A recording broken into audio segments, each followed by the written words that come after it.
राधे राधे मित्रांनो, आज माझ्या मम्मीने वेपर्स पाडले होते कारण आम्ही जे जुने बनवले होते ते संपले. त्यानंतर मी पटकन आवरलं आणि गेली जॉबला. माझा आज कामाचा पहिला दिवस होता. त्यानंतर त्यांनी मला जो माझा PC होता तो दाखवला त्यांनी आणि नंतर माझ्यासमोर मोठ्याच्या मोठ्या अशा फायली ठेवल्या आणि मी त्या फायली बघतच होते. मला खूप कंटाळा आला आणि कागदं पण खूप जुनी होती. त्यानंतर मी कामाला माझी सुरुवात केली आणि त्यानंतर मला ना खूप कंटाळा आला होता आणि मला सापडला तिथे एक छोटासा मोबाईल जो जुन्यातला माझ्या घरी पण होता. मी जेव्हा लहान होते ना तेव्हा असा कीपॅडचा, आता नाही आहे. त्यानंतर त्यांनी मला चहा दिला आणि खरंच चहा मिळाल्यानंतर थोडंसं मला जरा छान वाटलं, मस्त वाटलं आणि मग मी निघाली घरी. आणि घरी निघताना एवढं ट्रॅफिक होतं ना रस्त्याला, म्हणून मी निघाली होती चालत.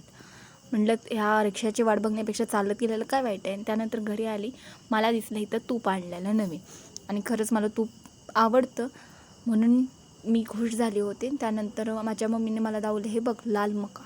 मी आयुष्यात पहिल्यांदा बघितला होता लाल मका आणि त्यानंतर धाब्यावरचं जेवण आणलं होतं, मग तेच खाल्लं मी.